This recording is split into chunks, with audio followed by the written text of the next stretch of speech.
All right, what is happening? What is hip and happening? I hope everyone is okay. If people are in chat, I saw Rosalina already, and yeah, hopefully a few more people will be joining in as we go. Um, yeah, my name's Tobias or Realmcopier or whatever you want to call me, and every year I do one of these streams where I count down my top 25 albums of the year. This being the year 2020, it would be foolish to do it for any year that isn't 2020. On this particular occasion, I'm recording this one as well as streaming it for the first time, so it will be going up on YouTube. And if you're watching this on YouTube right now, then you're a legend, and I hope you enjoy. So yeah, I'll give a little bit of an introduction to how listening to music has gone for me this year as opposed to other years. I've had quite a lot more time than I usually would to listen to music. Just because of the nature of the pandemic, I've been inside a lot more, and like, you know, my university studies have been online, so I haven't had like the commute and stuff like that. So a lot of the time I've just been indoors with nothing really to do apart from listening to music and just kind of chilling. So yeah, I believe the final tally on the number of albums that have dropped in 2020 that I've listened to this year is 523. So to whittle it down to 25 was quite a tall order.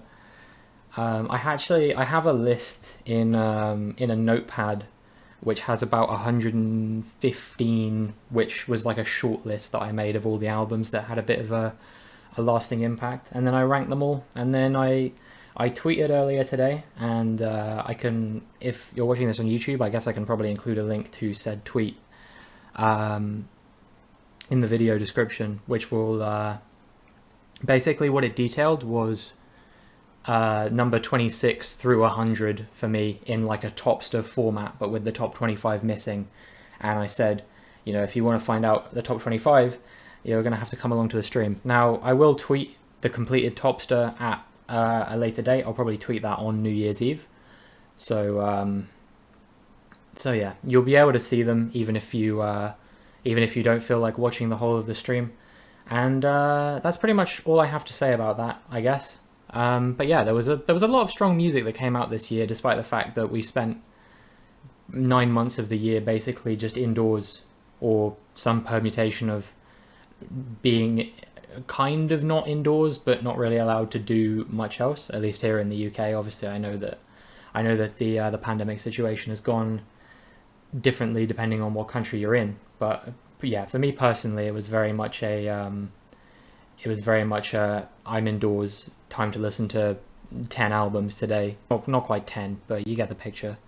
So yeah, number 25, Jessie Ware, What's Your Pleasure? This was an album that I think a lot of people were quite excited about when it first dropped. This was at least from my perspective, maybe there was one that came out before, but this was the album that sort of kicked off this disco revival craze that we had over the course of 2020, where there were a few albums, including Kylie Minogue and another album I'm going to talk about later. They kind of went back to this sort of like late 90s, early 2000s club disco kind of music. And yeah, this album really just, it really goes to show the fact that disco isn't like a massive genre, at least not for a very long time. I think this album goes to show that it wasn't the case of people who'd gotten bored of it. I think they just needed someone to do something else with it that wasn't just the same thing that people were hearing all the time back then, because back then the market for disco was very saturated in the late 90s and early 2000s, and you know, there weren't many people taking risks at that point. There were just a lot of people making very similar disco songs over and over again. So yeah, we kind of lost out on that, and I think Jessie Ware very cleverly tapped into a market where people were just waiting for the right album to come along. I'm not saying that you know, it was a low effort project, and you know, she was just reviving something that had died down for a very long time, but certainly I think that this album brings sort of like a fresh take to that era of disco, but in a more sort of modern context. Which I think that, like I said, there is another album along this vein that I'll be talking about later, which does a similar thing, but in a very different way. And I think that's personally for me where Kylie Minogue's new album kind of tripped up a little bit, was that it didn't have that same level of taking an old sound into the new. It just was a rehash of a sound that she was making, bear in mind, 20 years previous, which is, not, I can't say the same for Jessie Ware.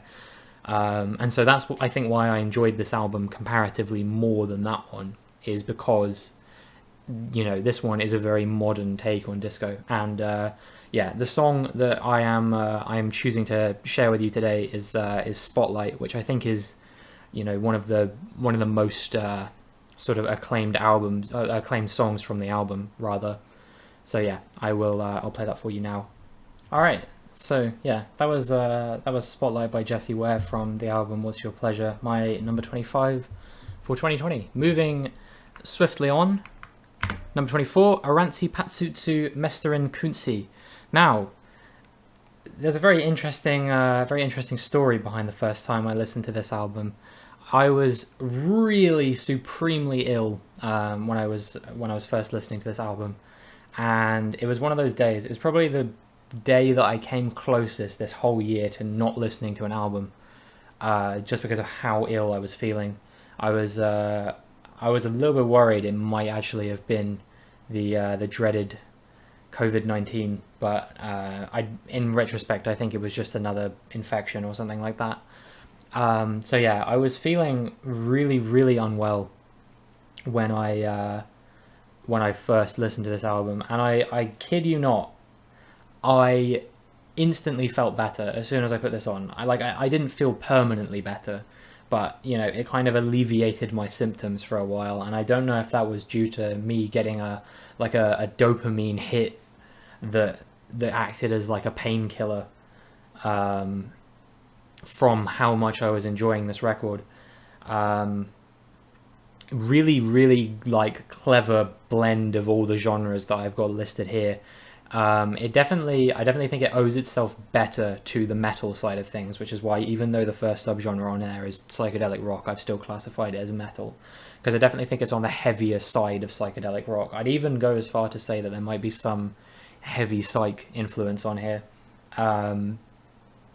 But yeah, so when I first heard this album, when I finished, the first thing I did was I immediately Googled how to pronounce the name of the album, because I enjoyed it so much. I knew it was probably going to make this list, and actually I discovered so many good artists and albums that it only just about made the cut. But it was a really, really, really enjoyable listen, and it wasn't perfect. I definitely think that some tracks shined brighter than others, but the one that personally always stuck with me, and the one that I kept wanting to revisit, was the opener, Il Mestis, which is, I think, just because it was that initial sort of like rush of like, oh my god, this is like really creative combination of psychedelics and metal music, and it's got the sort of guttural like black metal, like I don't really want to call it screaming, because it's not really screaming. It's like that sort of tortured sound that you get in black metal of someone just like from the bottom of their lungs. I don't really know how to describe it, because I guess technically it is probably screaming, but it almost doesn't really come off that way, at least not in this case. So yeah, I really enjoyed this album, and this, like I said, the song that I'm going to be playing to you guys from it is Il Mestis. All right, so that was Il Mestis by Oranssi Patsutsu from the album Mestarin Kunssi. I know Timby, who just entered the chat, is probably screaming at my pronunciation of Finnish words, but you can thank Google Translate for reading that one to me and me regurgitating that 7 months later. So yeah, that was number 24 on the list. Moving on, we're going to go back in the direction that we started in, the disco direction, with Roisin Murphy's Roisin Machine. Again, this was the same sort of deal as the Jessie Ware album, where it was a case of kind of that sort of disco revivalism. But this one does it in a very different way to how the Jessie Ware album did it. This one sort of goes in a more progressive house kind of direction, whereas Jessie Ware's album goes in much more of a sort of pop singles direction. You know, every single song, while it's disco influenced, they're only usually about 4 or 5 minutes long for the most part, whereas the shortest songs on this album are about that length, and the longest ones push the 8 minute mark. They definitely give a lot more time for the song to sort of build into their particular sort of groove and dynamic. If you don't know who Roisin Murphy is, she's actually the one of the members of the band Moloko, who were, I believe, a trip hop band in the 1990s, but they're most known for a disco-esque remix of their song "Sing It Back," which is, probably one of the most iconic disco songs of all time. So it's quite cool to see Roisin Murphy kind of feed into that sort of niche that she and her previous ventures are most well known for, and make a full-on disco record. The production on this album is absolutely outstanding. Yeah, one of this is I hate to bring him up, but one of the criticisms I heard from a particular music critic who someone referred to in the chat earlier, is that this album was badly mixed, and I genuinely can't hear that personally. Like, I don't know what about this album is badly mixed. I think this album is really well mixed and really well produced, and I think Roisin Murphy doing her thing over the top of it, I'm sure she probably had a hand in the production of the album as well. I don't doubt it's her own album, so I'm sure there was a level of influence that she had on the creative direction and production of the record.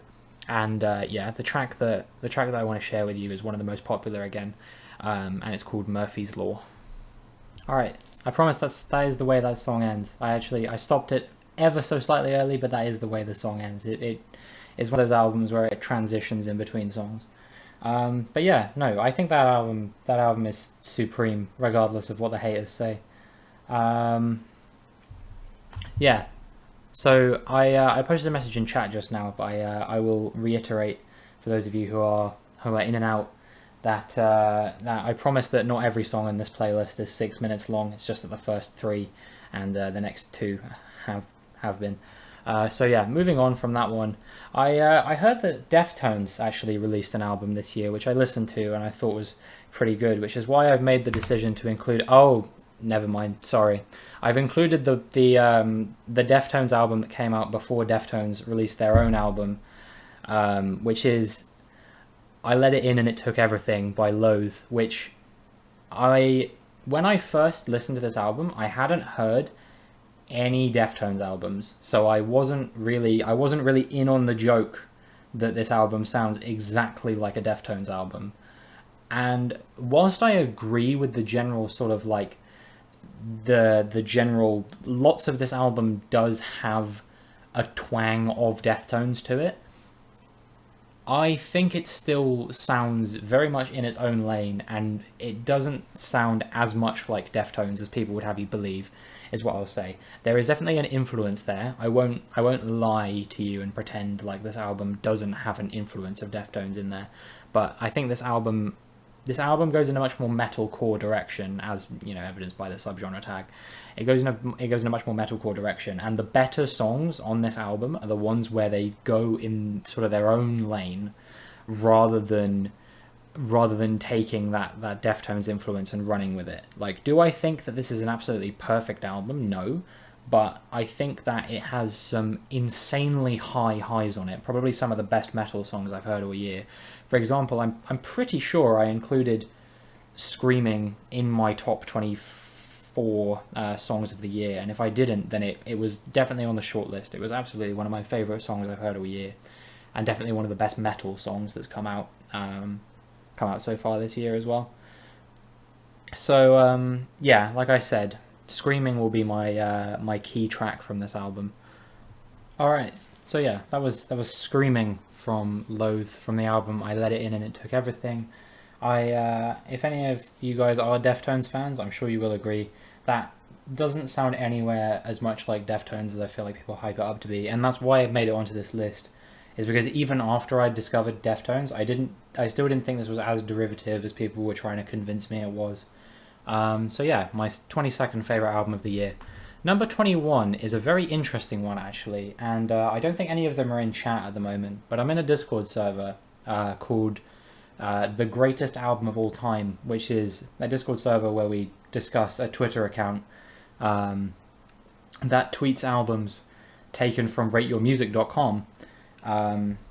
That's just me making a joke about the nature of social media as it is, that going on one social media platform is just a bunch of people looking at other social media platforms. But yeah, so on Twitter we vote on these polls, and the idea is that there's this whole 4,000 album bracket to vote on what is the greatest album of all time. And I was talking to them yesterday about how it's so typical that when I've got everything ready to go, prepared for my top 25 albums of 2020 stream, and I'm listening to just a few more albums just to see if one might make, sort of my top 100 or so, and I happen to listen to one that I just think is out bloody standing. So yeah, shout out to another Finnish band. Obviously we had Oranssi Patsutsu earlier, and now we have a band whose name I don't know how to pronounce. I think it's Kyron Irsa, but I might be wrong about that. And I'm sure Timby's about to post Omega lols in chat at my pronunciation. But the album, I believe, is pronounced Polysom. And yeah, this was one of the more creative listens that I've had this year. As far as let's say that you have that sort of level of musicianship and talent, but you also have originality. It's almost like a spectrum, or I guess like a political compass almost, that you have like musicianship and originality across the two axes. And quite often you'll hear albums, and a lot of albums in this list I think definitely have musicianship, but like the originality on them, whilst it's high, I think this album is one of the highest as far as originality is concerned, if I'm making sense. Effectively, what I'm trying to say is this is one of the most unique albums I've listened to all time. It combines shoegaze and space rock and neo-psychedelia, which are three genres that I wouldn't typically be like, oh yeah, of course, those three really similar genres. But it works really, really well, and this track has some really high highs on it. And it took maybe, on a 9-track album, it took maybe 6 songs for me to find one that I wasn't just completely vibing out to, which I think is really impressive, especially considering I'd never heard of this band until about a week ago. They just cropped up on my radar. I saw that they had an album that had a few ratings on Rate Your Music. I was like, sure, shoegaze, neo-psychedelia, that sounds like my kind of thing. And it absolutely was. It was brilliant, and I'm really lucky that I managed to discover that one day before this stream. So yeah, the track I've chosen to play for you guys is called An Bat Nun, and yeah, I'll put that one on now. Alright, so that was An Bat Nun by Kyron Irsa, as I'm going to call them. Probably not right, but Timby in chat said it was close enough, and that is all the praise I need. So yeah, definitely check that one out if you enjoyed that song, because it's a really strong album in my opinion. I definitely think An Bat Nun is the highlight on that one, which is why I showed you that one specifically. But if you're into that vibe, the whole album goes in a similar way. And yeah, that was my number 21 for the year. So now we're breaking into the top 20, and I just saw on Spotify. I remember now what number 20 is. It's from a guy who I'd actually never listened to one of his solo albums before. I included the Malibu Ken album that came out last year as my number 25 on last year's list, but that was my first introduction to Aesop Rock, and he dropped an album towards the end of this year, kind of unexpected, I think it was. At least I didn't know it was happening until the day it came out, and I was like, oh crap, I gotta get on this right away. And I've always been a fan of Aesop Rock's. The one thing that people always say about Aesop Rock, and I think rings true, especially on this album, is his deep and wide vocabulary. There was a study that was taken a few years back, and I think they've since updated it to include more modern rappers as well, to see who the rappers with the world's biggest vocabularies are. And I'm pretty sure Aesop Rock absolutely dwarfed everyone else that was taken in that study, with something ridiculous like 11 or 12,000 different words across his discography that he's used in his songs. I think the next highest was like MF Doom with like 10,000. He was just way above all the others in terms of how deep and wide his vocabulary goes, and what it means for his music. Because the thing is, anyone can have a deep and wide vocabulary, but if you choose not to use it in a way that is like actually interesting, like for instance, I could hop on a song and I could just be like, you know, anti-disestablishmentarianism, but it doesn't make it a good song. But the where Aesop Rock like builds himself up is the fact that he uses all these like crazy words, means that the rhyme schemes in his songs are absolutely just ridiculous. Like there's a line on an MF Doom song, well, a pair of lines on an MF Doom song where he rhymes every single word in one line with every single word in the following line. And Aesop Rock's level of talent is that he basically does something quite similar to that across all of the, at least on this album, across a lot of the songs on this album. So this particular album is a concept album about basically him being like a tour guide around the spiritual plane, the spirit world, and that's hence where the name comes from. And I think it's really creative because, as far as I know, Aesop Rock usually just delves into stuff he knows. So for him to take a bit more of a risk and do a concept album, I think actually went really well. So yeah, definitely check this one out. And then the song I want to play to you guys is Holy Waterfall. So yeah, that was Holy Waterfall from the album Spirit World Field Guide by Aesop Rock. My 20th favorite album of the year. Now, the next one is a more traditionalist's pick, I suppose. I don't think I've had too many of those on this list, apart from that Jessie Ware album, which started the stream off with. The next one is Yves Tumor, Heaven to a Tortured Mind. This was probably, I think, one of the most anticipated releases of the first half of this year, especially after his 2018 release.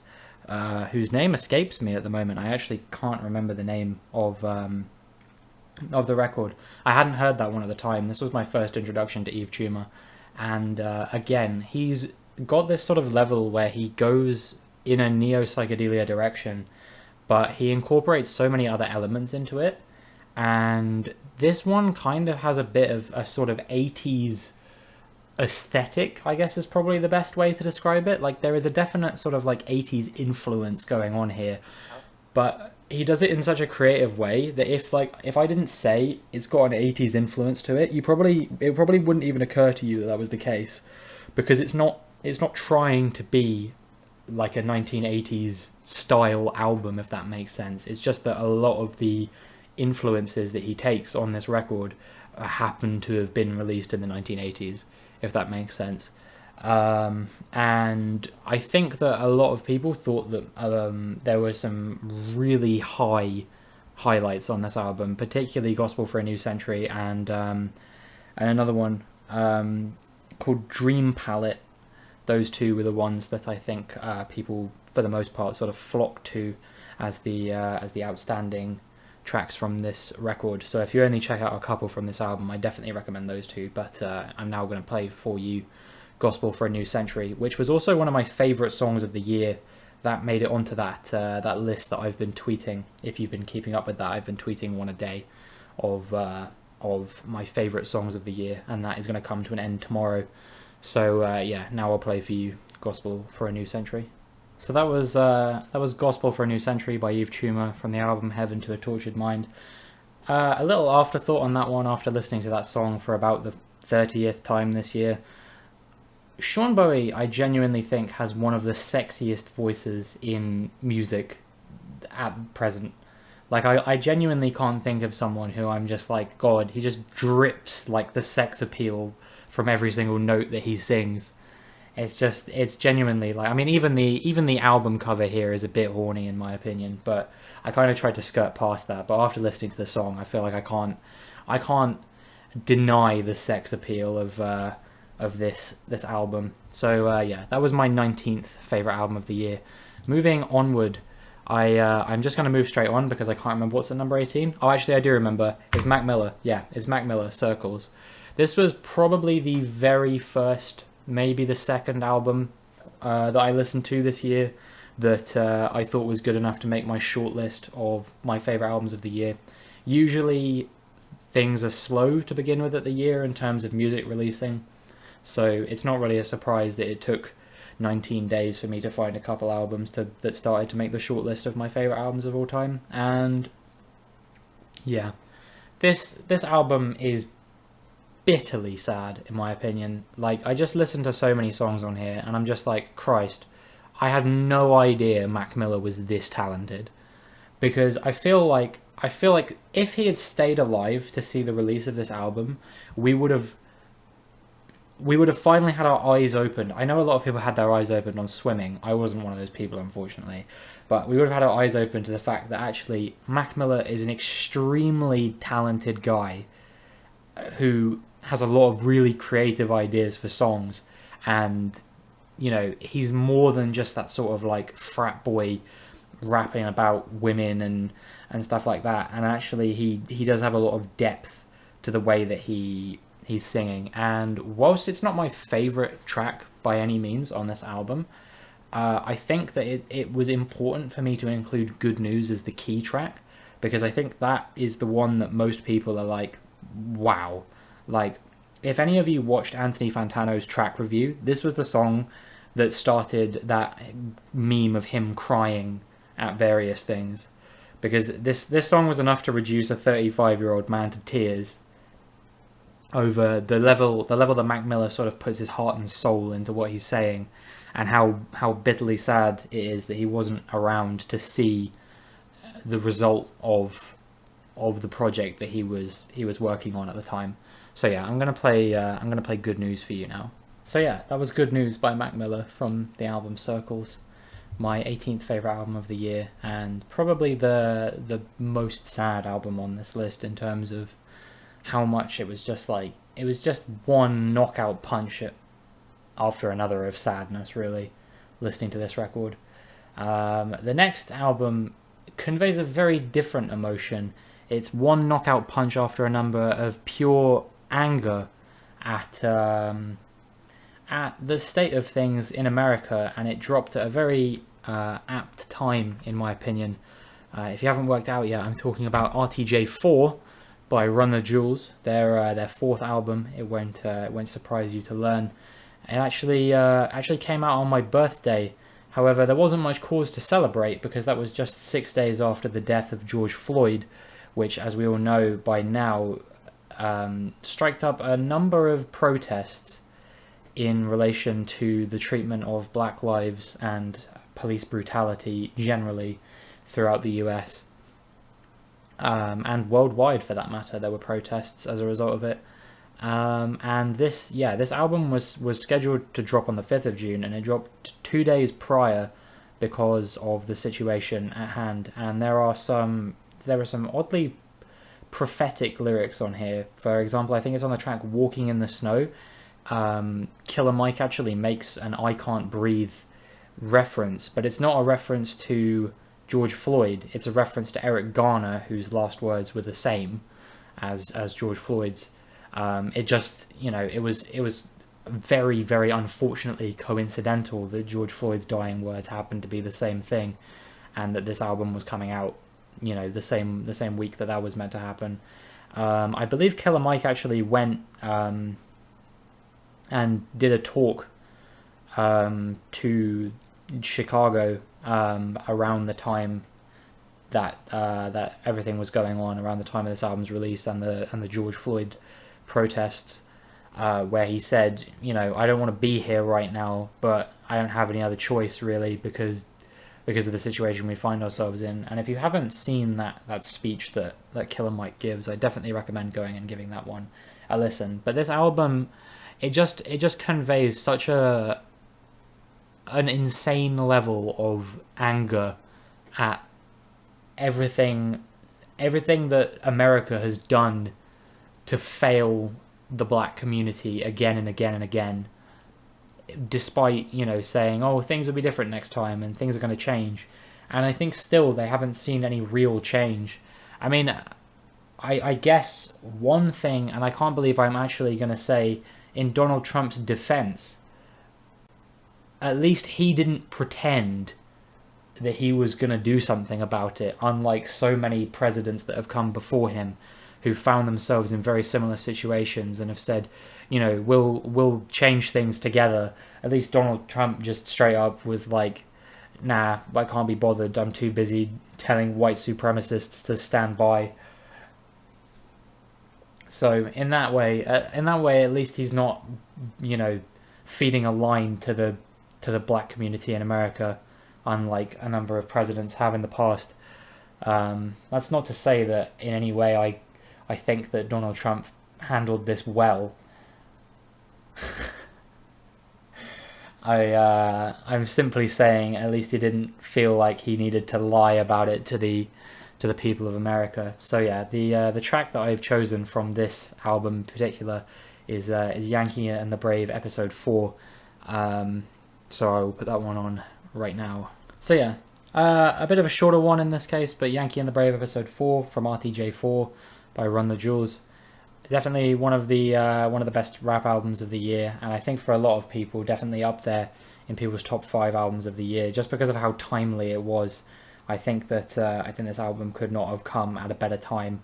I don't mean that from a perspective of its success, but I just mean the message that Killer Mike and LP are trying to get across on this album, I think was a message that people needed to hear exactly at the moment that it dropped. So, you know, I think they did a really good job in that respect, and that was my 17th favourite album of the year. Moving on, we now have an album from one of, in my opinion, one of the most exciting up-and-coming artists of the last few years. She's been around for a little while now, but Lianne La Havas, I think, really hit her stride for the first time on this new album, which is her self-titled album, even though it's her 3rd album. I think this was the one where she realised, this is as true a representation of my music as I have made so far. And whether she continues to develop her sound further, you know, maybe we could get a Lianne La Havas 2 if she does that. But for now, I think that she has come out with a really tight collection of some of the best soul songs I've heard all year. I think her voice is absolutely stunning, and I think that it finally comes into its own in a way that she's kind of like, okay, now I'm really singing melodies that challenge myself but just show how talented of a singer I actually am, and combines that with, she said that she handled quite a lot of the production on this album herself, and if that's the case, which I see no reason to doubt her, then that means that this album has, again, some of the best soul production that I've heard in a modern soul album. I think it does a really, really good job. It's got some elements of psychedelics in there a little bit, and you know, it's really got a sort of larger than yourself kind of feeling to it, in the sense that I listen to this album and I feel completely immersed in the music. You know, sometimes it's quite easy to distance yourself from what you're listening to, but in this one, it just kind of, it engages you and kind of, you know, buries you, not in a bad way, but sort of like you're kind of like swimming in this sort of this sound that's all around you. I think the way that this album is mixed and produced is very, very good, and whilst it's unfortunately not Sleestack's Aeon, which Sniper Wave was hoping would be in this list, there is still a cover song in my playlist, and it is of one of my favourite songs of all time, which is originally by Radiohead, Weird Fishes / Arpeggi, but Lianne La Havas did her own version of Weird Fishes, which, for someone who's, you know, one of my favourite bands of all time is Radiohead, one of my favourite songs by Radiohead is Weird Fishes, and I think there are elements of Lianne La Havas's version of this song that go toe to toe with Radiohead's version in how good it is. She puts a really original spin on it, and you know, there isn't much more I can say without just ruining the song for you. So I'm just going to put the song on, and you guys will see what I mean. If you've heard the original, this one does an immense amount of justice while also being incredibly original, and I think that is such a fine balance to strike. And I think Lianne La Havas and everyone else that worked on this song nailed it personally. So I'll put the song on for you now. So yeah, that was Weird Fishes from Lianne La Havas' self-titled album. Probably my favorite soul record of the year. Just double checking my playlist now to make sure it's actually a false statement. I'm sorry about that. I take back everything I said. It was not my favorite soul record of the year. Anyway, it was my 16th favorite album of the year across all genres though. So moving onwards, we now get into some slightly niche territory with Dogleg's Melee. Fun fact about this album, it is Pear Strike's album of the year. And it's not hard to see why. I don't remember the last time I listened to an album with, hashtag free Melee. Sorry, I forgot to give that shout out. It's one of the first albums with the emo tag that has really hit me in like this is a really good album kind of way. You know, I like a lot of emo music, but I think this is one of the first emo albums I've ever heard that I've loved, and I really cannot wait to hear another Dogleg album. This was their debut, and I already, this is my 15th favorite album in a year where I listened to over 500 albums, and I think that just shows that they still have, they have room to be in the top 10 even further. If they continue on an upward trajectory from this point, I'm really excited. I think they approach emo and post-hardcore in a very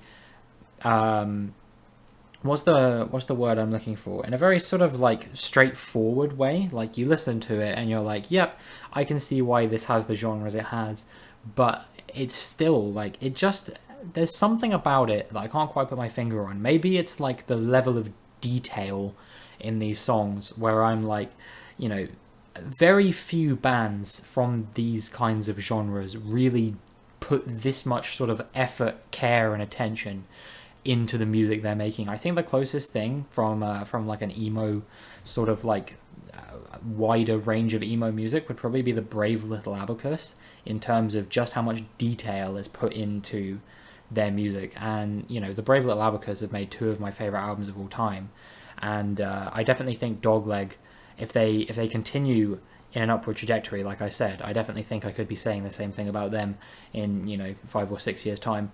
So the track I've picked from this one is called Kawasaki Backflip, and I'm going to play that for you now.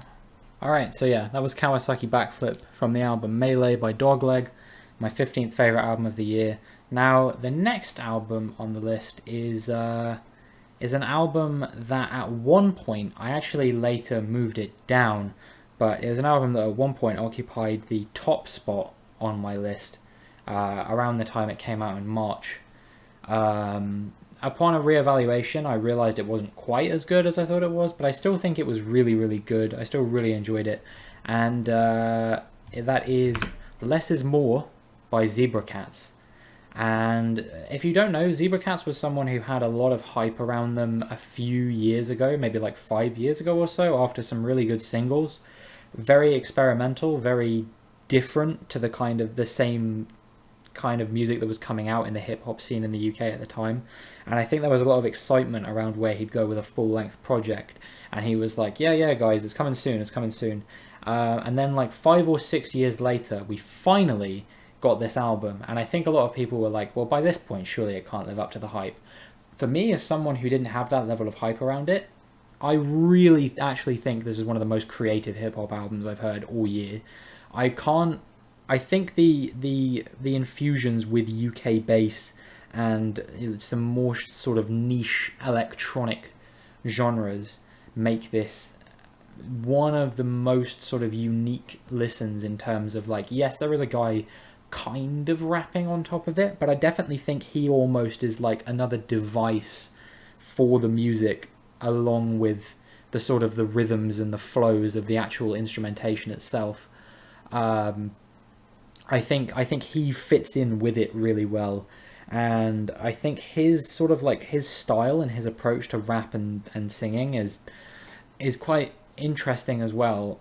A lot of people have said it comes off kind of creepy, and I think that like that's kind of meant to be the point is the thing. I think like the Zebra Cat's persona is meant to be sort of a bit sort of perverse and weird, and I think that's where the sort of appeal of the album, if you're into albums that make you feel sort of like, oh wow, what, like that's kind of how I felt when I was listening to this. But at the same time, the creative direction of the production on this album was second to none, and that's why for about a month of this year it was occupying the top spot of my list.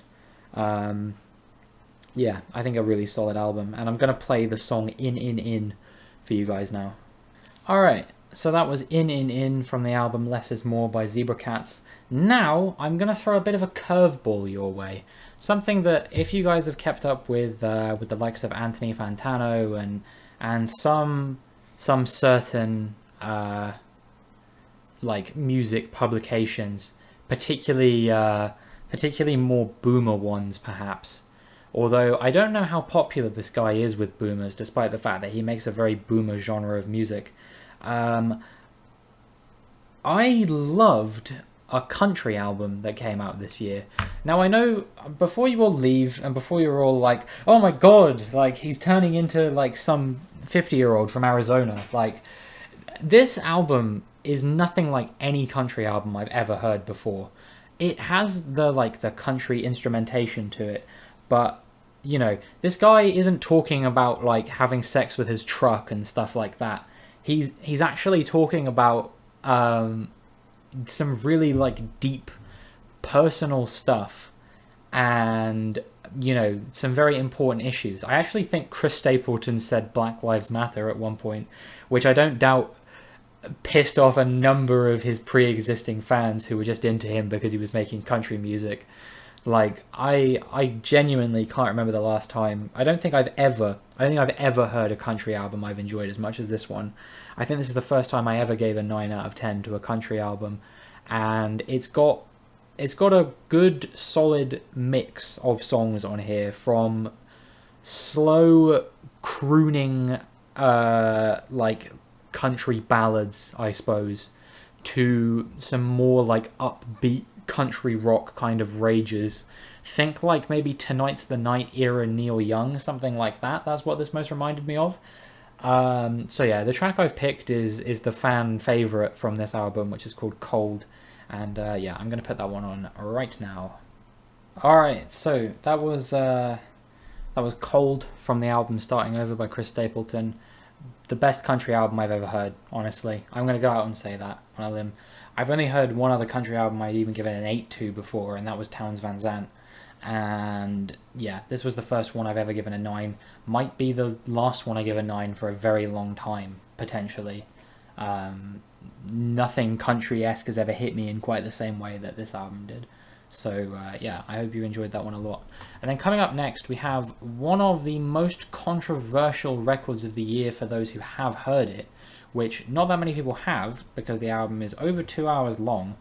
And I'm talking about Im Wald by Paysage d'Hiver, which is an album that is inspired by winter, and it's an atmospheric black metal album which incorporates field recordings of a winter climate to basically like bulk out this sort of atmosphere of winter that Tobias Merkel, the guy behind Paysage d'Hiver, is trying to create.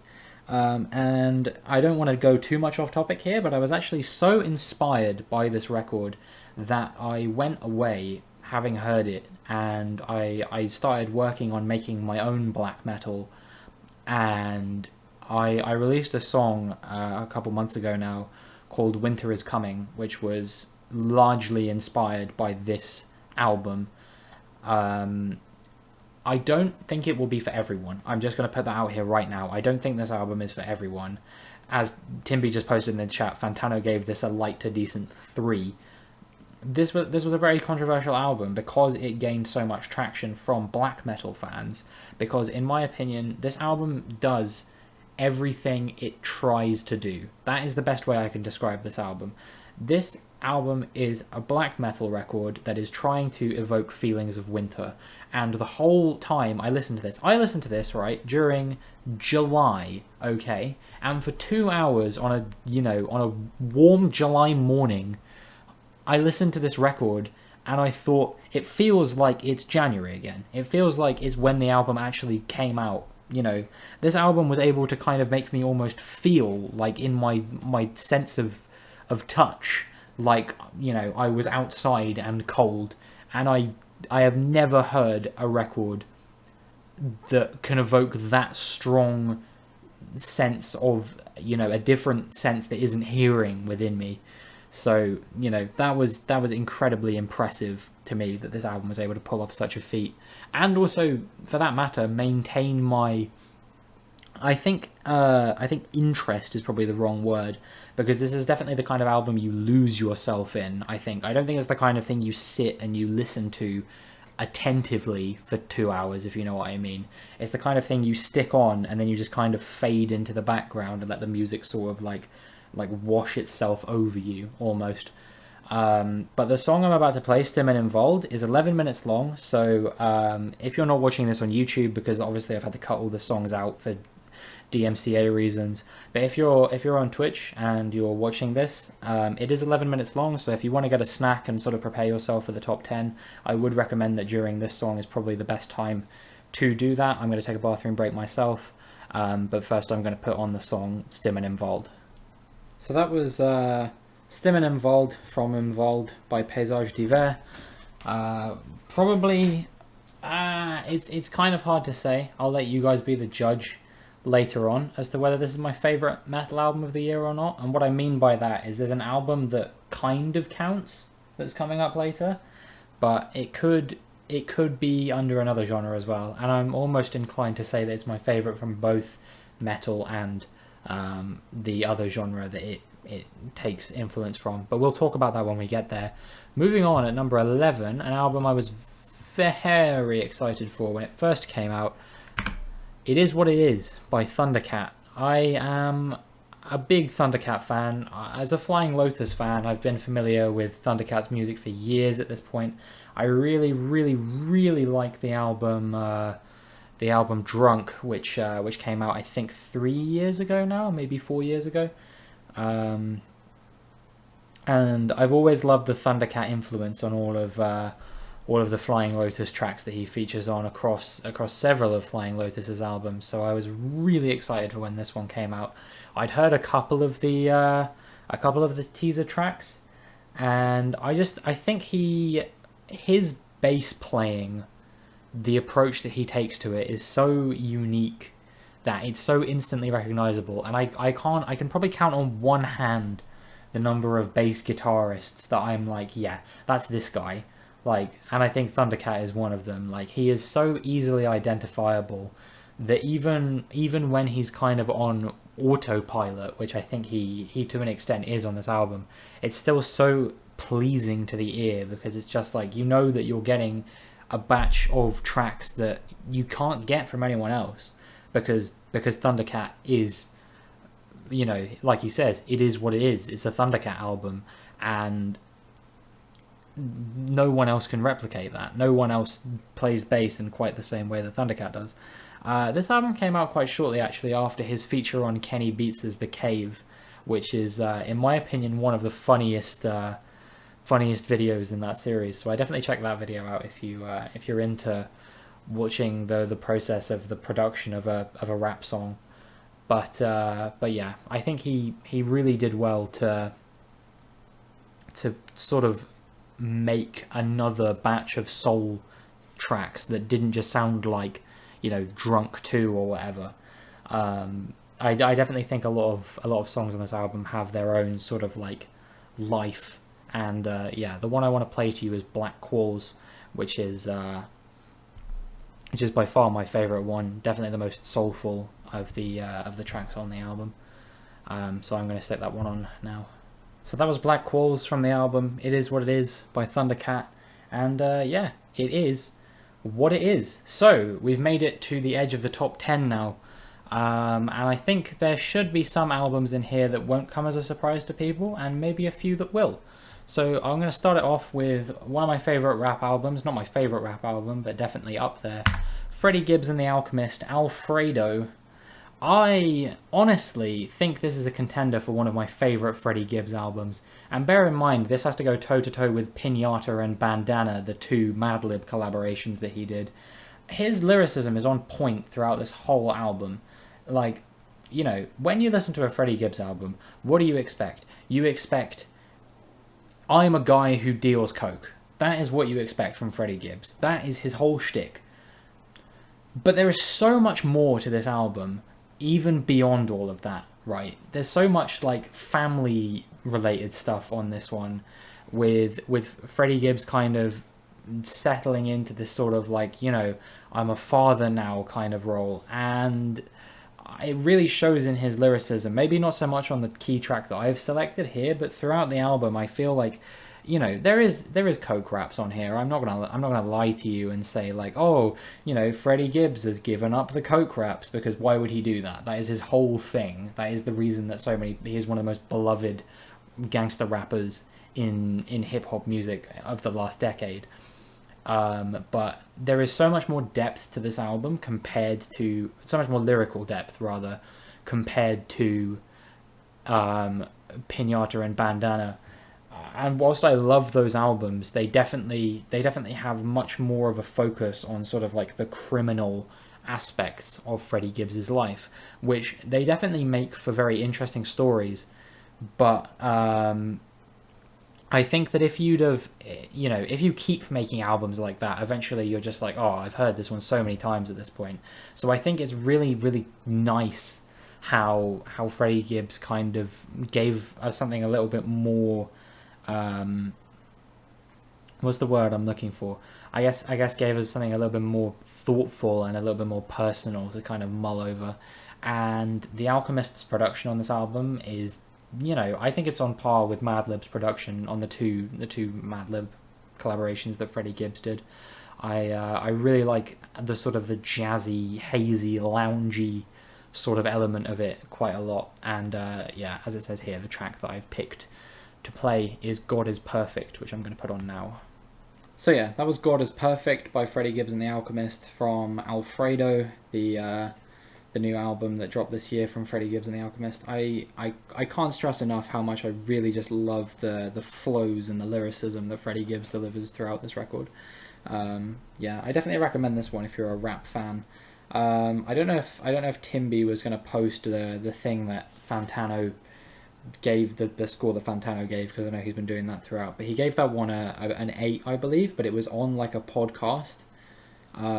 So there was no like official score given in the video he actually made, because I think the video he made was just a promotion for the podcast where he was talking about this album. So anyway, moving on from that, number 9, I mentioned Kenny Beats earlier, and now he's on an album in my top 10 with Denzel Curry, one of my favourite rappers of right now. I wasn't a massive fan of Zoo, his album that dropped last year, but he's right back fucking on it with this album, in my opinion. It took me a little while to warm up to it. You know, when I first listened to it, I actually gave it a 7, but after a few more listens, it's only 18 minutes long, so I was able to listen to it fairly swiftly after giving it a quick re-listen. It quickly became one of my favourite rap projects of the year. There were a lot of comparisons drawn between this and Madvillainy, which is one of my favourite albums of all time.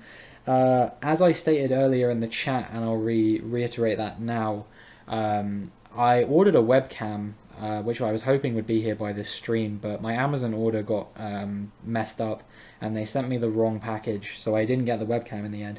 But I'm actually wearing a Madvillainy t-shirt right now.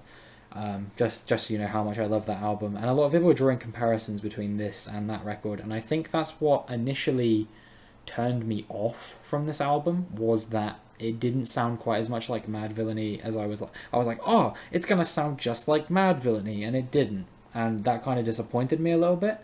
But then when I came back to this album with a fresh set of ears, with the expectation that it wasn't gonna sound like Madvillainy, I was like, oh, actually, this is a really good album just because of, you know, because of what the album is actually presenting to me, once I started listening to what is here, which is killer flows and hooks from Denzel Curry, as you would expect on a Denzel Curry record, along with, you know, probably one of Kenny Beats' most ambitiously produced records. And I think, you know, they kind of enable one another because, you know, Kenny Beats knows he's working with Denzel Curry, so he's got to go really hard on the production. And then he goes so hard on the production that Denzel Curry is like, right, I got to raise my level in terms of the energy that I'm bringing into the studio. And I think that they complement each other so well. And yeah, that's why "Take It Back" is the song from this album that I've chosen, because I think that's the one where their energies collide the most, like fiery and explosively. And I think I think this track really is one of probably my favorite rap songs of the year, alongside "Diet" as well, which actually did make it onto my list. Those two are some of my favorite rap songs of the year. So yeah, without further ado, I will play "Take It Back" for you guys. So that was "Take It Back" by Denzel Curry and Kenny Beats from their album Unlocked. I believe there is actually a full album music video that Kenny Beats or one of them uploaded at some point this year, which is apparently very interesting and kind of a little bit psychedelic in places. So yeah, if you enjoyed that song and you're interested in trying out the rest of the album, perhaps try it with the music video to accompany it and see what you think. So now, if you remember earlier during the Paysage d'Hiver album, I said that there was an album which I thought might count as my favourite metal album, but I wasn't really sure, and that is Aeons by Neptunian Maximalism, which is an album which is a hybrid of jazz and metal, and it does it in a way that's a lot more convincing than one of my favourite albums of all time, which is called Planet Pimp by Soil and Pimp Sessions. That one is very much a jazz album, jazz instrumentation, jazz fusion with metal structures. There's no kind of doubting that is most definitely a jazz album that just has a little bit of metal thrown into it. With this one, the lines are blurred as fuck. Like, I genuinely, like, it throws you from one place to another where you're like, is it jazz? Is it metal? I don't know. It has jazz structures, but, like, with metal instrumentation, but also jazz instrumentation, but also sometimes metal structures as well. It's 2.5 hours long. And the whole time, I was just trying to figure out what on earth I was listening to. You know, it actually blew my mind. I think some people who are watching the stream now, if you're watching the stream and not watching this later on YouTube, you may remember I did a Gran Turismo stream earlier this year where we actually listened to this album in full whilst I was speedrunning Gran Turismo. And yeah, that was a very interesting situation in which I found myself kind of trying to focus on playing a video game whilst also just being thrown for a loop by how consistently crazy this record was. Someone in the chat, Jerky, asked if this was djent, and to answer his question, no, I don't think so. I don't think that this really has the sort of mathy elements of djent. It's a bit more freeform, like jazz, like freeform jazz, but with more sort of like metal sensibilities, I suppose. I'm not going to even attempt, like I have done with some of the Finnish ones earlier, to pronounce the name of this key track here, but you just have to trust me that it's my favourite song on the record, and I guess you guys can see for yourself, and you can be the judge of whether you think this song, at least, it's the opener on the album, leans in a more metal or jazz direction, and then maybe go away and listen to a bit more of the album and see which side of the equation you think it falls on. I picked jazz personally, but I definitely think you could make a strong case for metal as well. So I'm going to play the song for you guys now, and we'll see what you guys think. So yeah, that was that song, which you can read for yourself on the screen, because I'm not gonna endeavour to butcher two languages when I try and pronounce this, but yeah, it's from the album Aeons by Neptunian Maximalism. If you have a spare 2.5 hours over this holiday period, I would definitely recommend this one. It is it's a more underrated one from this year, but definitely loved by those who did check it out, I think. And yeah, probably my favourite jazz and metal album of the year. So I don't think many albums can gain the accolade for being my favourite album from two genres in the same year. But anyway, moving onwards to an album I knew I'd love. Everyone that knew me at the time knew I would love. Everyone knew I was looking forward to it. I think some people that are watching this stream might be shocked to learn it only actually ended up 7th on my list. I'm of course talking about The Slow Rush by Tame Impala.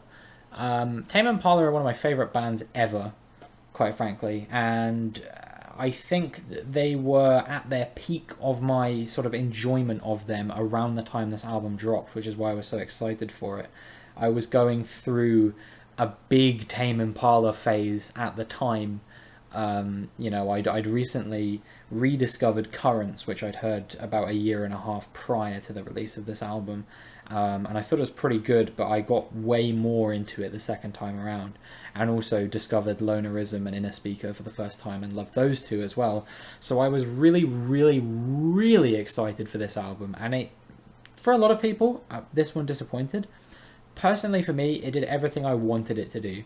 It didn't sound like Lonerism and Inner Speaker, but I didn't want it to sound like those two albums. I wanted something, brand new, but still identifiably Tame Impala, and that is exactly what I feel like I got on this record. I feel like I got a collection of, I think, 12 watertight psychedelic pop tracks, where it is a little bit Kevin Parker on autopilot. I won't deny the fact that it is a little bit of him just sort of doing what everyone knows he can do at this point. But, I don't think that's necessarily any bad thing when you consider that his level is already quite high. I think he's quite a polarizing figure in that some people are like, oh, it just sounds like if the Beatles were still around today. But I think he kind of moves in a different direction to that, on this record especially. And that's why I love this one so much. I think it's probably my second favorite Tame Impala album after Lonerism. If I had to put it in a particular position, I think that's probably where I'd put it in his rankings. And there was a big toss up on what key track I wanted to put in here. I feel like I could have gone for Posthumous Forgiveness, or It Might Be Time, or maybe even On Track, because I really love that one as well. But the one I ended up going for was Borderline, because it's the funkiest, catchiest, and I feel like it ties in with the fact that we've had quite a few disco influenced songs on this stream already. So yeah, the one I've chosen here is Borderline, and I'm going to play that one now. God damn, what a bop. What an absolute bopper. So yeah, that was Borderline from The Slow Rush by Tame Impala. Number 7 for 2020 for me, personally. And now we just have one more album that we got to get through before we get into the top 5, the big 5 of the year. So yeah, a little bit of background on 2020 as a year in music for me. I got really into post-punk this year. I kind of got into it a tiny bit when I got into Interpol at the end of 2019, but this was the year that I really became cognizant of the fact that I actually loved post-punk as a genre, and that very much came to a head with a few records that I heard this year, including the Idols albums that I've listened to this year, and A Hero's Death by Fontaines DC. But the one that it really reached its absolute peak at was Ultimate Success Today by Protomartyr. My good God, what an album. I don't know what even to say about this album. I feel like the fact that it doesn't have a noise rock tag here is misleading, because there are definitely some noise rock influences on this album, but the creativity of some of the instrumentals here is absolute genius. And throughout the whole album, despite the fact that there's this insane level of talent that they're putting into every single instrumental on this record to make it one of the most compelling post-punk releases of the year, as if that wasn't enough, the lead singer, whose name I'm afraid I don't know, but his social commentary. Every single song is just "We live in a society," the song, and I fucking love it. Like, I love how, like, he's just like, yeah, computers are evil, and I hate them, and we're all gonna die, and the government is probably spying on us, and that level of sort of like cynicism and sarcasm that goes on throughout the entirety of this record. And it comes to a head on the song "I Am You Now," alongside "Process" by The Boys. Those are my two favorite songs on this record. And if you're wondering why I tweeted "Process" by The Boys and then "I Am You Now" as my key track on here, it's just because I want to share as broad a range of the songs I love from these respective albums as I can. And that is why I've done it in that particular way. Is just simply because I love both songs and I wanted to show off both of them in one format or another. So yeah, I'm going to play "I Am You Now" from this record, and it's probably my favourite post-punk song I've heard this year. So I hope you guys enjoy it. It is songs like that that make these streams as fun as they are, in my opinion. Like, I'm just sat here raging out whilst listening to this song, and I get to share it with people online, and what could be better than that, quite frankly. So yeah, that was "I Am You Now" from the album Ultimate Success Today by Proto Martyr. This release date here, 17th of July, interestingly enough, in my opinion, probably one of the strongest release dates of the year. Same day that Leon Lahavas' album came out as well. I think there were a couple dates this year that contended with that, 25th of September being one. But anyway, we have to move on to number 5, which is "Microphones in 2020" by The Microphones, RateYourMusic.com's number 1 album of 2020. I really respect this album, and I think that's why I rated it as highly as I did.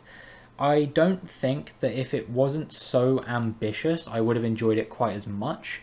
But, that's kind of a non-statement, really, because it's like the reason I like it so much is because it is so ambitious. Phil Elverum of The Microphones and Mount Eerie and, all the other projects that Phil Elverum has done, he's been around for quite a long time now, like 20 plus years at this point. And I guess at this point he was, in the middle of the pandemic, and he was kind of thinking to himself, what can I do when there's very little to do during the pandemic? I've written songs about the death of my wife to death. I love you, Phil, but there were a lot of songs about his dead wife that he wrote over the past few years. And this is kind of him returning back to the person he was before all of that happened. He never lost any of his talent. If anything, it almost made him more, not relatable, it's probably the wrong word, but the lyrics about grief made him way more like accessible for someone who was looking for a particular kind of album, whereas usually his sort of verbose nature can be a little bit alienating when he's not talking about anything that particularly interests you. But if you're a fan of Phil Elverum, there is one thing that you would probably love even more than The Microphones, the act itself, The Microphones and their respective albums, and that would probably be Phil Elverum making a Microphones album where he talks about other Microphones albums and the history of the Microphones as a project. And that is what Microphones in 2020 is. It's one 45-minute long song where Phil Elverum is just, for the majority of it, it's just him and the guitar. There are a couple of embellishments that come in at various places. There's an electric guitar overdub and some drums that come in at various points, but they're quite sparse throughout the 45-minute runtime, and for the most point it's just him and the one guitar. It takes him about 8 minutes to actually come in on the album and start singing, but when he does, he immediately just dives into this narrative, and it takes him till about the 25-minute mark to actually start talking about the first Microphones albums and the impact that they have. And he kind of goes on this sort of meta tangent from there about like the impact that all of the experiences he's had in his life and how that has shaped the Microphones as a project, how that shaped him as a person. And this is honestly probably one of the greatest concepts for a biography I have ever heard. You know, this could be a book. This album could be a book. It's not, but it could absolutely be a short book written by Phil Elverum where he talks about the history of the Microphones. But instead he did it in album form, and that is one of the most daring and unique things I have ever heard anyone undertake before. And for that reason it landed itself at number 5 on my list. Unfortunately, like I said, Microphones in 2020 is a 45-minute song, and it's a one song album. So for that reason I've decided not to include it in the playlist. However, if that is the kind of thing that sounds like it would interest you, I would advise you to go away and spend 45 minutes listening to the record on your own time. You know, as much as I wish I could devote that time on this stream, we're already clocking in, for the YouTube audience, probably around the sort of hour mark, and for the Twitch audience, we're at nearly the 3-hour mark at this point. So I can't really keep you guys for 45 minutes just to listen to one song. So we'll have to move on from here, and we'll move on to another folk legend, a man who's written so many acclaimed albums at this point that he doesn't even know where to keep them at this point. And whilst this one probably wasn't quite as popular as some of his previous ones have been, for me it seemed like a natural continuation of his sound when you take into account everything that he's done between this album and his last one. And I'm talking about Sufjan Stevens' The Ascension, his electro pop, art pop, indie-tronica, whatever you want to call it, leaning on this album seemed like a natural continuation on from everything he's done between Carrion Lowell and this album. From Planetarium, maybe we won't talk about the ballet album that he made so much, because that one doesn't really fit in with the narrative. But then we had Aporia earlier in the year as well, which was a new age collaborative album with his stepfather Lowell Brahms. And yeah, if you had listened to all of these like mini projects that he'd done in between the sort of canon Sufjan Stevens albums, it becomes very clear that this was the direction that Sufjan Stevens was headed in. And I think he does it very well. You know, he's always been very existential, but he reaches his most sort of existential on this record. Including, this album ends with a 12-minute song about how he's dissatisfied with the state of America, and he says, "Don't do to me what you did to America," you know, in an almost fearful kind of way. But my favourite song on this album has to be the progressive pop track Sugar. It kind of, in a way, reminds me a little bit of a more ambient Kraftwerk song, almost, in the way it sort of builds up. Imagine a song with the structure of a Kraftwerk track, but with the instrumentation of, you know, an electronic pop song, a la Sufjan Stevens' Planetarium, something like that. And I think you get Sugar in a nutshell. Along with Sufjan Stevens is gorgeous.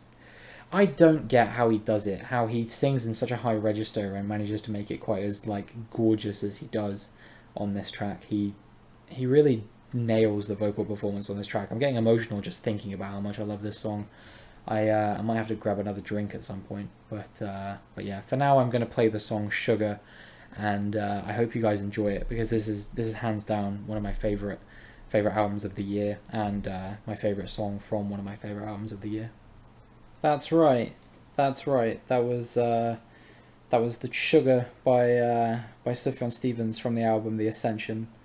Probably one of my favorite pop songs of the year.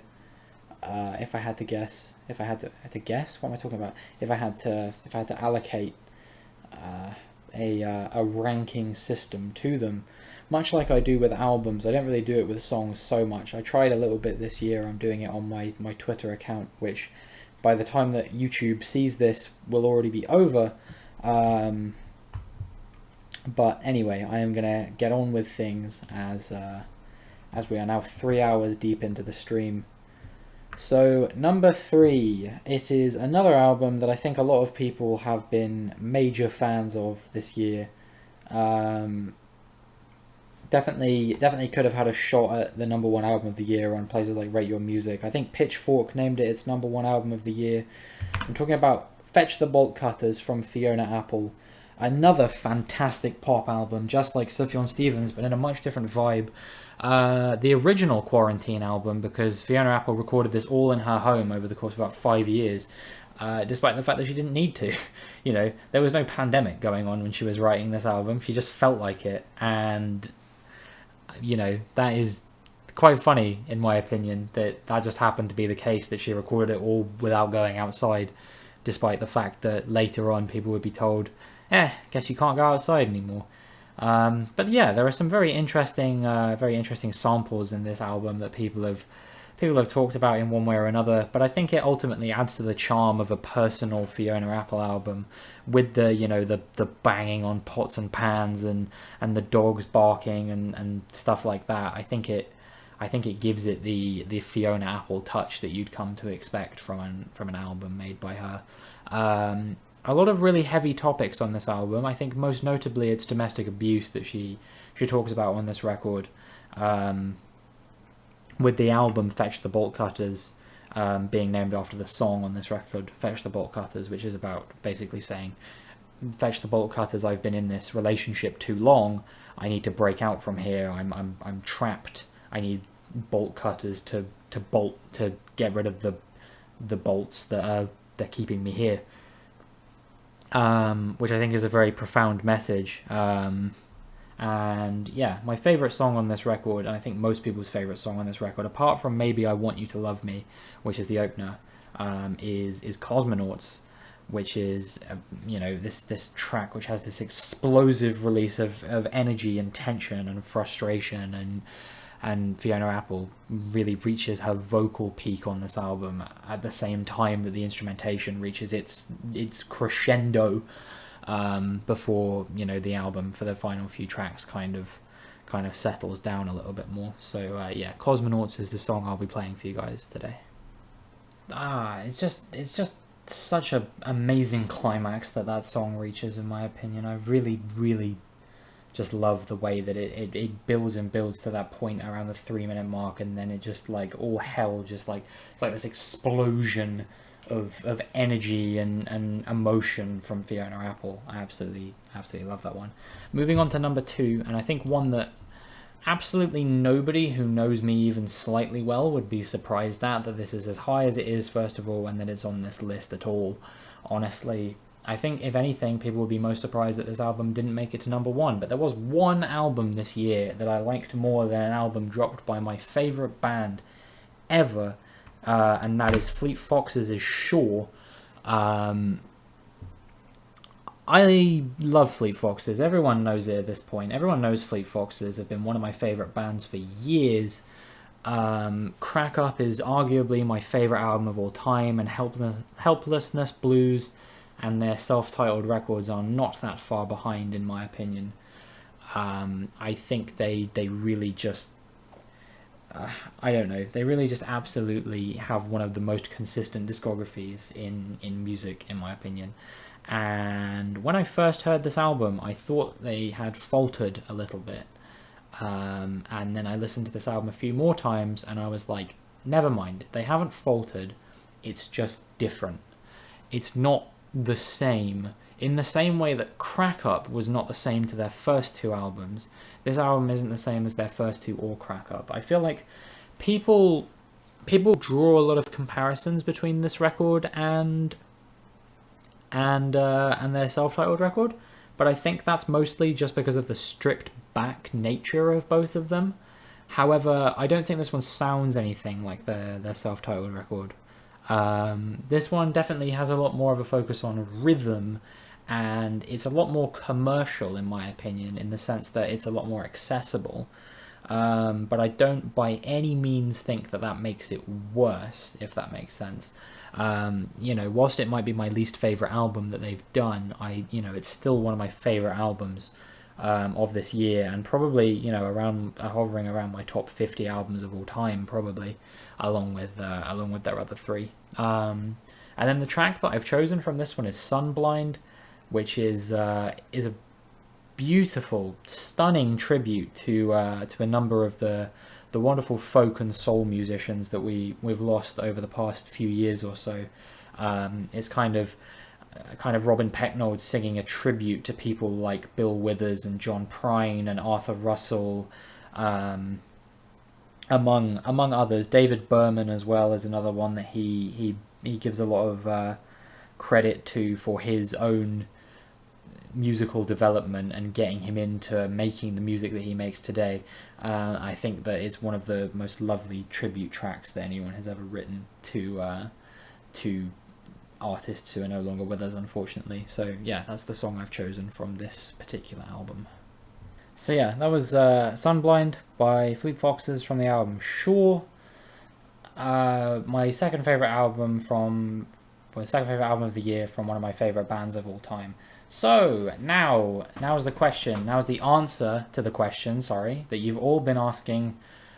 What was my favourite album of 2020? If not Sure by Fleet Foxes, if not Sufjan, if not Fiona Apple, if not The Microphones, if not Tame Impala, who on earth could have got the accolade for my most favourite album of 2020?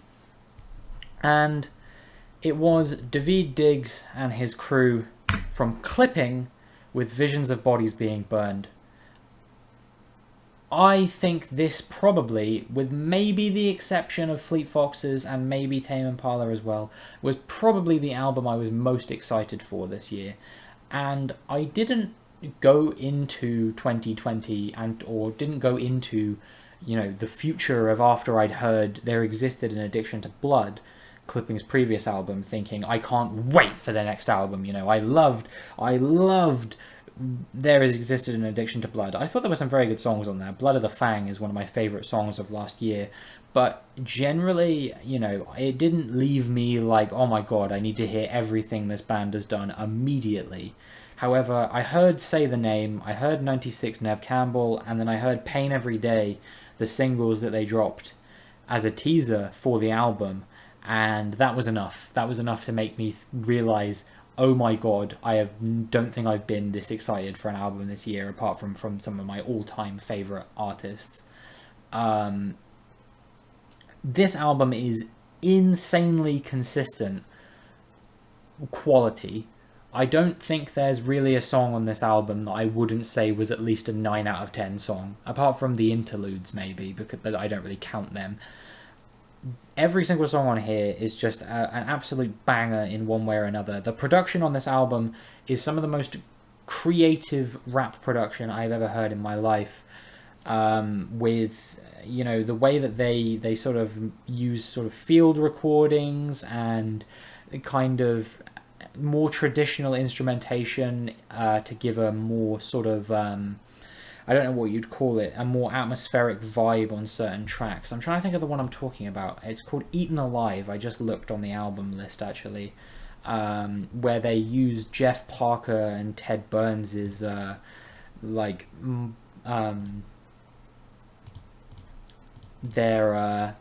their sort of style of guitar and drum playing respectively to sort of give this atmosphere of like being in a really thick like swamp in the middle of like, you know, Louisiana in like a bayou or something like that.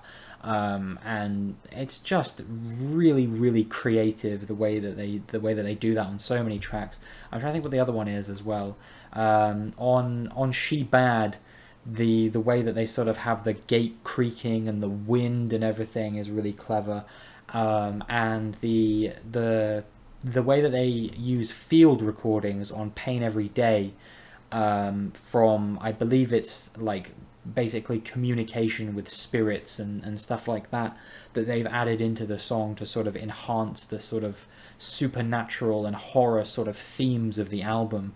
Daveed Diggs' lyricism is also incredibly dark and horror themed and creative and clever, and I think this is a hip hop album that is a once in a generation type hip hop album. You know, I think the last time the last time that we really got an album, a hip hop album that appealed to me as much as this one was probably Tyler the Creator's Flower Boy. If I had to go back, maybe even to Pimp a Butterfly. Those two are the last two hip hop albums that hit me in quite the same way that this one did, in my opinion. And so the track that I've chosen is "Pain Every Day" with Michael Esposito. I think it's a drum and bass type breakcore rap song in 7/4, which would already be enough for me to be like, this is one of my favorite songs, period. But then the horror influence that goes on it is so creative and unique and intelligent in the way that they've done it, that this is one of my favorite songs ever. And in case you were wondering, spoiler alert for tomorrow, for those of you who are still watching the stream, this was also my number one song of 2020, and that is the one I will be tweeting on my Twitter thread tomorrow. So look forward to that. Obviously, it's not so much a spoiler if you're watching this back on YouTube, because that thread's already been aired. But yeah, I hope you enjoy this song, because it's my favourite song of 2020, and one of my favourite songs from the past decade or so. So that was the final song I wanted to play to you guys, "Pain Every Day" from Visions of Bodies Being Burned by Clipping. If you like that song, check out the whole album. Every song goes in a very different direction, but it is so thematically tight that it is one of the best albums I've heard in a very long time, honestly. Definitely the best album of the year by far, in my opinion. And yeah, if you like any of the songs that you heard tonight, if you're watching the stream, and if you're watching the YouTube video, then I definitely would recommend going away and listening to some of the songs if any of them appealed to you. I'm sorry I couldn't play them on the video. Technically, I can't even play them on the stream. The first thing I'm doing after I finish this stream is going and deleting this VOD, actually, just to make sure I don't get into trouble. So yeah, I hope that you got some good recommendations out of this list. It was a really rewarding journey for me, listening to all 523 albums that dropped this year that I did hear. Even if there was a little bit of crap in there, there was a lot more music I really enjoyed that I discovered, and I think that is it's a really, really heartwarming thing that I was able to discover as much music as I loved this year. So just to do a quick sort of outro for the people watching this on YouTube, I hope you enjoyed watching this video, this collection of albums that I enjoyed over the course of 2020. And if you did, please like and subscribe to my channel. If you're watching on Twitch, of course, make sure to go and subscribe to my YouTube as well. And if you're watching on YouTube, just quickly, I'm just going to go back to the top. You can see here that I've got my Twitter and my Twitch linked on the actual PowerPoint, and then they'll be in the description, as they always are in all of my videos. And make sure, to everyone, make sure if you're not in my Discord server, you join my Discord server. 2021 is going to finally be the year that we actually have some kind of activity in there, I hope. But who knows? I'm not going to make any promises about that kind of thing yet. And yeah, I have one more small announcement to make to the Twitch audience, which I guess bad luck YouTube peeps, but I'm cutting you off here, and you'll have to wait until my January channel update video to find out what my big announcement is. But yeah, thank you very much for watching. If you did watch this on YouTube, I appreciate you sticking with me for the past hour and change to find out my top 25 albums of 2020, and hopefully I will see you guys in the next one.